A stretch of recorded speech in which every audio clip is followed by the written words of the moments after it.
Doctor ortho Ayurvedic oil और capsule, अब दर्द भी घुटने टेकेगा।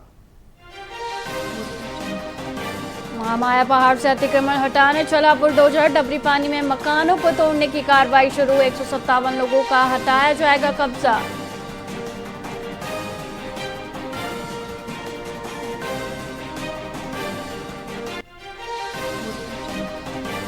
बलरामपुर में जन समस्या निवारण शिविर आयोजित हुआ। सांसद चिंतामणि महाराज ने सुनी ग्रामीणों की समस्याएं। शिविर में ग्रामीणों ने रखी अपनी विभिन्न मांगें।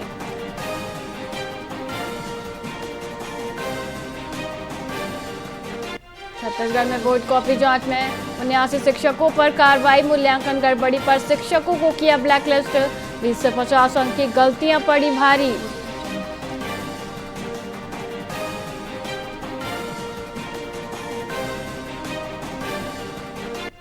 रायपुर में स्वास्थ्य सुविधाओं को लेकर कांग्रेस प्रदर्शन। सीएमओ कार्यालय का कांग्रेस कार्यकर्ताओं ने किया घेराव। सरकारी अस्पतालों की बदहाली पर कांग्रेस का हमला।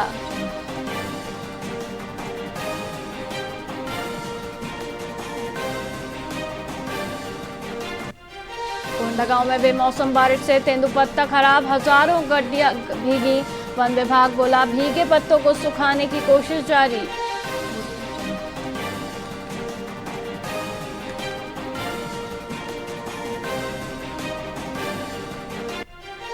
नमस्कार, आप देख रहे हैं वीआईपी न्यूज और मैं हूं आपके साथ वैशाली श्रीवास्तव। आइए रुक करते हैं खबरों की ओर।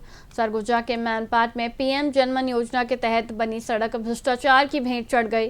कदनाई से लोटा भवना तक बनी 2 किलोमीटर की सड़क निर्माण के अगले ही दिन उखड़ गई, जिसका ड्रामर ग्रामीण हाथों से निकाल रहे हैं।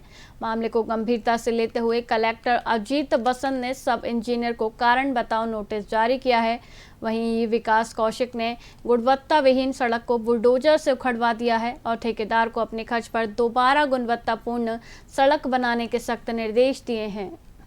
तो बनाने ते में मिट्टी दिख रहा है नीचे, मोटा 1 इंच दिख रहा है और उखड़ रहा है। बढ़िया बनी इसमें तो इसमें तो 2 दिन ट्रैक्टर जाएगा तो उखड़ जाएगा, पूरा उखड़ जाएगा। इसको मरम्मत सही से बनवाना है तब बनवाना है, बढ़िया से बनवाओ। ये समस्या आपके द्वारा और कुछ अन्य माध्यमों से मेरे संज्ञान में लाई गई है। इस संबंध में विभागीय बैठकों में, समय सीमा की बैठकों में पीएमजीएसवाई को नियमित रूप से निर्देश दिए जाते रहे हैं कि जो सुदूर पीवीटीजी बसाहटों में जो सड़कें बन रही हैं उनकी गुणवत्ता मानकों के अनुरूप होनी चाहिए। इस समाचार के आने के बाद ईपीएमजीएसवाई को स्पष्टीकरण जारी किया जा रहा है कि वो गुणवत्ता के संबंध में एक विस्तृत प्रतिवेदन देंगे। साथ ही जो संबंधित सब इंजीनियर हैं उनको कारण बताओ नोटिस जारी किया। सक्ती जिले के पलारी कला में जल जीवन मिशन भ्रष्टाचार और लापरवाही की भेंट चढ़ गया है। गांव में करोड़ों की लागत से पानी टंकी का निर्माण तो हो गया, लेकिन पाइप विस्तार में भारी अनियमितता के कारण ग्रामीणों के घरों तक पानी नहीं पहुंच रहा है। सरपंच रुद्र साहू के अनुसार ठेकेदार की मनमानी से आज भी ग्रामीण बूंद बूंद पानी के लिए तरस रहे हैं। ग्रामीणों ने लापरवाह ठेकेदार पर सख्त कार्रवाई और जल्द से जल्द पेयजल आपूर्ति शुरू करने की मांग की है। अभी जो नल जल के योजना चल रहा है, जिसके माध्यम से हमारे हर घर को नल के जल से पानी देना है, इस योजना से हमारे गांव में ये टंकी देख रहे हैं आप, बना हुआ मेरे को मतलब लगभग साल भर से ऊपर हो गया, 1 साल से ऊपर चार्ज लिए हुए।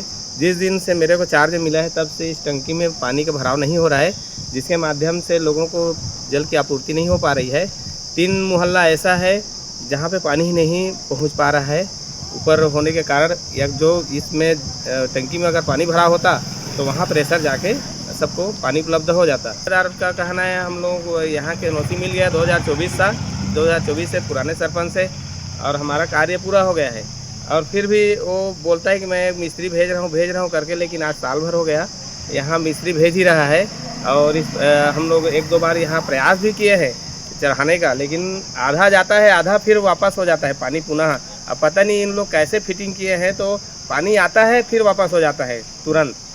ग्राम पंचायत हमारा जो पुराना 3 छप्पर का ग्राम पंचायत है उसी में हम लोग संचालित कर रहे हैं। मतलब ऐसे बहुत सारा व्यवस्था है गांव का जो हमको उपलब्ध नहीं हो पाया यहाँ। अभी जो छत्तीसगढ़ बोर्ड परीक्षा के परिणामों में एमसीबी जिला लगातार दूसरे साल प्रदेश में 33वें यानी अंतिम स्थान पर रहा है। 10वीं में 59 और 12वीं में 62% छात्र ही सफल हो सके, पिछले वर्ष से भी कम है। कांग्रेस ने शिक्षा विभाग पर कमीशन खोरी और खरीदी में व्यस्त रहने का आरोप लगाया है।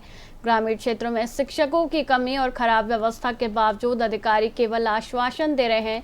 2 सालों से अंतिम पायदान पर रहने के बाद भी अब तक किसी की जिम्मेदारी तय नहीं की गई है। देखिए, जिले में जो शिक्षा का स्तर है बेहद ही गुणवत्ता विहीन है। 10वीं और 12वीं दोनों के परीक्षा परिणाम में हमारा जिला सबसे अंतिम पायदान में, लाखों करोड़ों रुपए का व्यय, शिक्षा का बजटों का व्यय जिला शिक्षा अधिकारी कार्यालय से किया जा रहा है। कभी पेपर खरीदी के नाम पे, कभी कॉपी खरीदी के नाम पे, कभी पेन खरीदी के नाम पे, और उसका परिणाम क्या है? शून्य है। ये दिखाता है कि भारतीय जनता पार्टी के सरकार में उनके अधिकारी कर्मचारी किस तरीके से केवल खान पूर्ति कर रहे हैं, और इस जिले में शिक्षा गुणवत्ता को सुधारने के लिए क्या क्या कार्य किए गए, क्या ये वास्तव में धरातल में चल रहे हैं, या केवल उनका उद्देश्य बजटों का व्यय करना है और केवल खान पूर्ति करना है। आने वाले सत्र में हमारे माननीय सचिव महोदय ने भी स्पष्ट रूप से और माननीय शिक्षा मंत्री जी ने माननीय कलेक्टर महोदय के बैठक में कहा गया कि बच्चों की प्रतिभा को उनके किन कठिनाइयों के कारण ये प्रतियोगिता में आपके जो बच्चे जो है 33वें स्थान में से ऊपर नहीं उठ पा रहे हैं। तो उन्होंने कहा विषय का चयन, शिक्षकों की जो है उनकी उपलब्धता है कि नहीं जिस विषय के हैं, दूरस्थ बच्चों जो दूर के बच्चे आते हैं उनके लिए आपने कोई कोचिंग की व्यवस्था करते हैं कि नहीं, और उन बच्चों की कठिनाइयों के लिए उनके अभ्यास पुस्तिका दे करके उनको सरल रूप में कैसे आप बच्चों को, जैसे आपने देखा कि मेरे द्वारा खुद जो है विकासखंड भरतपुर के कोटा डोल, माड़ी सरे, देवगढ़ और प्रापर जो है जनकपुर के बच्चों को मतलब सामूहिक रूप से बैठा करके चर्चा करके टीचर के हैं, तो उन क्षेत्रों में निश्चित रूप से प्रतिभा उनका विकास हुआ है। देखिए, जिले में दुर्ग नगर निगम में बजरंग दल के कार्यकर्ताओं ने जमकर हंगामा किया। कार्यकर्ताओं ने निगम कर्मचारी गौतम साहू को दफ्तर में घेर लिया। गौतम ने व्हाट्सएप पर देवी देवताओं के खिलाफ आपत्तिजनक मैसेज भेजे थे। स्क्रीनशॉट वायरल होते ही कार्यकर्ताओं का गुस्सा फूट पड़ा और निगम परिसर में अफरा तफरी मच गई। वहीं बजरंग दल ने कहा कि वे हिंदू धर्म का अपमान बर्दाश्त नहीं करेंगे। उन्होंने निगम आयुक्त से आरोपी कर्मचारी को तुरंत नौकरी से निकालने और सख्त कार्रवाई करने की मांग की है। ये हमारे दुर्ग नगर निगम के आयुक्त हैं, उनके निजी सहायक हैं। इनके द्वारा व्हाट्सएप में एक बहन को भगवान के नाम में गंदी गंदी गाली दी जाती है। हमारे प्रभु हनुमान सेक्रेटरी के हनुमान मंदिर, उनको उज्जैन के महाकाल बाबा को, और साथ ही ये नीम कोरली बाबा को, इनको अभद्र गंदी गंदी गाली दी जाती है। बहुत गंदी, इतनी गाली कि मैं आपके मीडिया के माध्यम से वो बोल भी बता भी नहीं सक रहा हूँ। इतनी गंदी गंदी गाली दी जाती है, और साथ में उस लड़की को डराया भी जाता है। इसको लेकर बजरंग दल आज उसको पकड़ने यहाँ पहुँचा था और पकड़कर प्रशासन के हवाले किए। गौतम साहू नाम का एक व्यक्ति है, नगर निगम दुर्ग पर प्राइवेट नियुक्ति की गई है। अचानक इसकी नियुक्ति की गई है, ये भी जानकारी मिल रही है किसी बड़े अधिकारी का सही इसके अंदर है। ये भगवानों को गाली देता है, और कुछ और तथ्य आपके सामने आएंगे। कुछ हमारी बहनें हैं, उनको भी परेशान करने का काम करता है। ऐसे नगर निगम दुर्ग पर भरे भरे पड़े अंबार लगे हैं। या तो लौ जिहाद के मामले आ जाए, या और कुछ दूसरे मामले आ जाए, या भ्रष्टाचार के मामले आ जाए। नगर निगम में गौतम साहू नामक एक व्यक्ति है, जिसके द्वारा हिंदू देवी देवताओं के विरुद्ध में अश्लील शब्दों का उपयोग किया गया है, जिस पर मामला संज्ञान में आने पर हमने जांच में लिया हुआ है।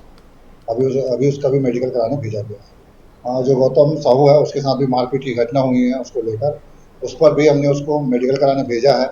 उस पर मेडिकल के उपरांत उससे कथन लिया जाएगा। ये हमारे दुर्ग नगर निगम के आयुक्त हैं। दुर्ग ग्राम पंचायत बोरई और दमोदा में संचालित अवैध ईंट भट्टों से निकलने वाली राख और धुएं ने ग्रामीणों का जीना मुश्किल कर दिया है। परेशान जनप्रतिनिधि और ग्रामीण जिला मुख्यालय पहुंचकर कलेक्टर से शिकायत की। ग्रामीणों का आरोप है कि राख की परतों से अनाज खराब हो रहा है और बच्चों और बुजुर्गों के स्वास्थ्य पर बुरा असर पड़ रहा है। आंगनबाड़ी के पास धड़ल्ले से चल रहे इन भट्टों पर प्रशासन की चुप्पी से आक्रोश है। ग्रामीणों ने जल्द कार्रवाई की मांग की है।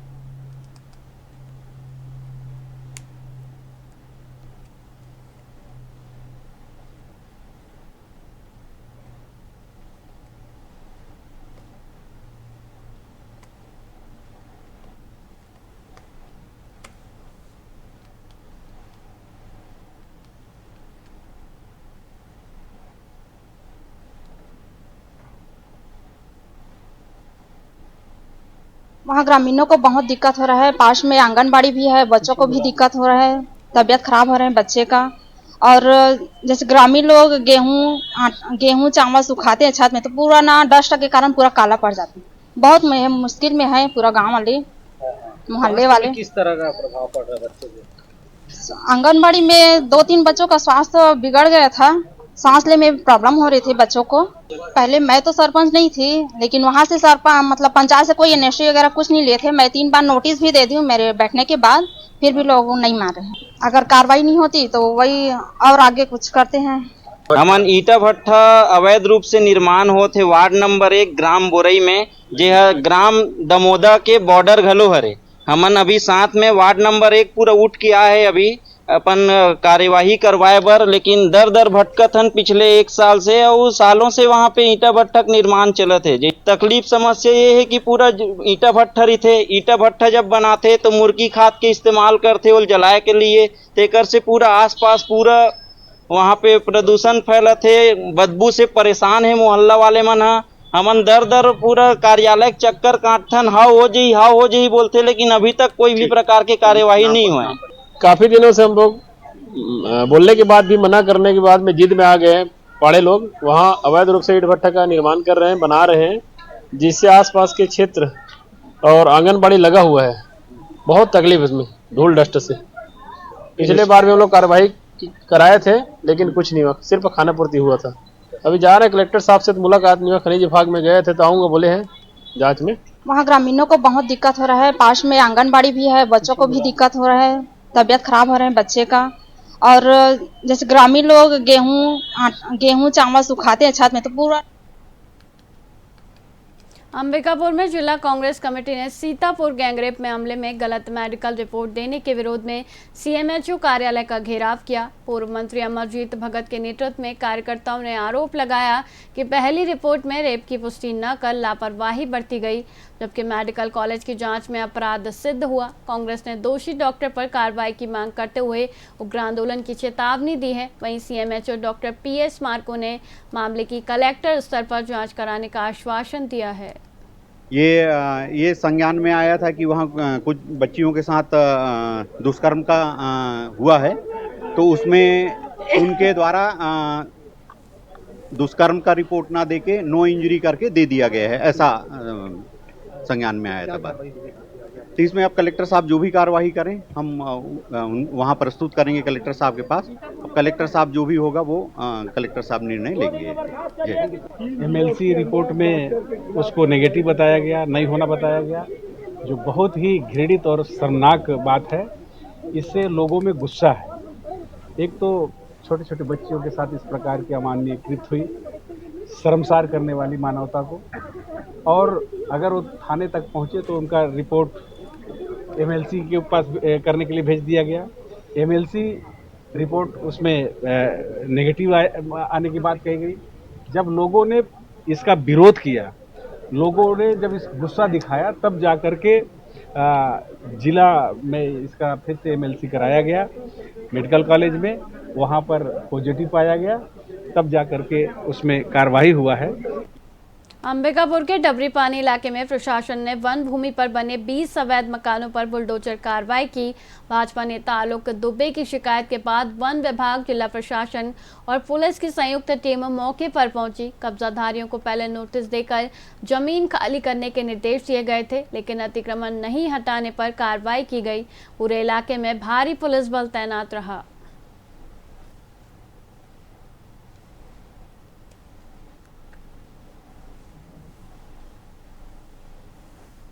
देखिए, कल रात को वन विभाग अंबिकापुर सरगुजा के द्वारा लोगों के घर के सामने यहाँ डबरी पानी में रात के अंधियारे में लोगों के घर के सामने जो है नोटिस चस्पा किया जा रहा था, जिसकी सूचना जब मुझे मिली थी तो हम लोग यहाँ पर आए हुए थे अपने साथियों के साथ में। यहाँ तो देखा कि वन विभाग के लोग जब यहाँ लोग अपने घर में सो रहे थे, उस समय में घर के बाहर में नोटिस चस्पा कर रहे थे, जिसका हम लोग कल विरोध किए।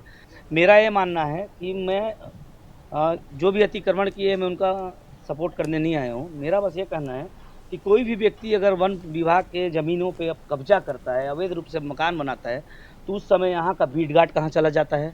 ऐसे किसी के साथ नहीं करना चाहिए। अगर किसी गरीब को अगर घर देने के आश्वासन देते हैं आप लोग वन अधिकार में, उनका घर बनाते हैं तो उनका घर फिर नहीं तोड़ा जाना चाहिए।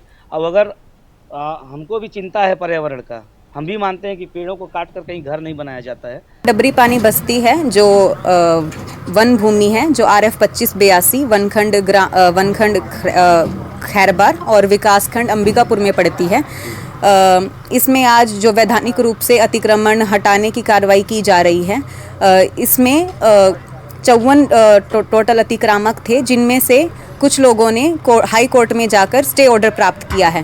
तो कोर्ट के ऑर्डर का सम्मान रखते हुए चिन्हांकन किया गया है। जिनका स्टे ऑर्डर है उन पे बेदखली की कार्रवाई नहीं की जा रही है। उसके अलावा जो लोग हैं उनकी सूची बनाकर चिन्हांकन कर और वैधानिक रूप से उन्हें नोटिस देकर पहले भी 80A के अंतर्गत और फिर उसके बाद रिक्त करने का नोटिस पृथक से देकर उन पर आज ये कार्रवाई की जा रही है, जिसमें सभी प्रकार के नियम का पालन करते हुए, मानवता दिखाते हुए सभी को रिक्त करने का समय दिया जा रहा है। उसके बाद जो है फिर बेदखली की कार्रवाई यहाँ आज 2582 RF में की जा रही है।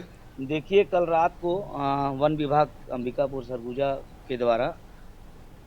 फिलहाल के लिए खबरों में इतना ही। मुझे दीजिए इजाजत। देखते रहिए VIP न्यूज़। नमस्कार।